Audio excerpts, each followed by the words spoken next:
আসসালামু আলাইকুম। যে যেখানে আছেন আশা করি আল্লাহর রহমতে ভালো আছেন। আমিও আল্লাহর রহমতে ভালো আছি। কয়েকদিন আগে বাড়ি থেকে কিছু আম আনা হয়েছিল।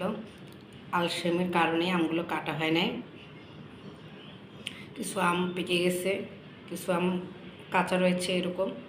তো আজকে এগুলো কাটা হয়েছে আচার বানানোর জন্য। আমি এখানে চিনি আর লবণ দিয়ে আমটা মেখে রেখেছি, নাহলে আচার যখন বানাবো তখন অনেক পানি ছেড়ে দিবে, তাই। আর চিনিটা আমি দিয়েছি টকের উপর নির্ভর করে, আমটা কীরকম টক। এই আমগুলো একটু টক আছে। আর লবণ দিয়েছে সামান্য পরিমাণ। আমি এক পাশে চুলায় পাঁচফোড়ন, জিরা এগুলো একসাথে টেনে নিচ্ছে। আমি আচারে বেশি তেল দিব না, সামান্য একটু তেল দিব।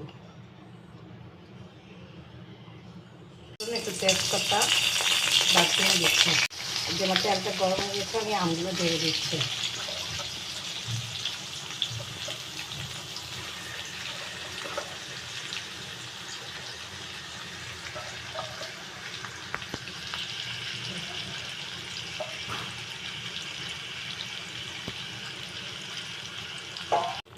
তেল গরম হওয়ার পর আমি এর ভিতরে তেলটা সামান্য দিয়েছি। এর ভিতরে আমি আমগুলো দিয়ে দিয়েছি। তারপর কালারের জন্য একটু হলুদ গুঁড়া দিয়েছি, একটু মরিচের গুঁড়া, আমি একটা রসুন দিয়েছি। এখন জিরার গুঁড়া দিচ্ছি।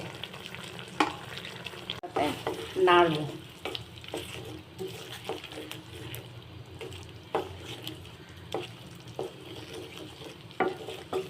আমগুলো বেশি নরম হয়ে গিয়েছে, তো তার জন্য একটু মোটা মোটা করে কাটা হয়েছে।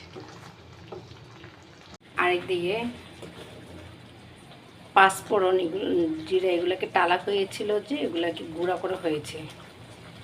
পানি শুকানো পর্যন্ত এগুলো নাড়তে থাকবো। আমার আচারটা অনেকটা রেডি হয়ে গেছে, তোমার পানিটা শুকিয়ে যাচ্ছে। এখন আমি এই যে পাঁচফোড়নটা যে ফাটি করে নিয়েছি ওটা ঢেলে দিচ্ছি। হওয়ার আগ মুহূর্তে এটা দিলে অনেক সুন্দর একটা গ্রান বের হয়। এটা আমার আচারটা রেডি হয়ে গিয়েছে। আমার আচারটা কেমন হয়েছে সবাই কমেন্ট করে জানাবেন। আসসালামু আলাইকুম, সবাই ভালো থাকবেন।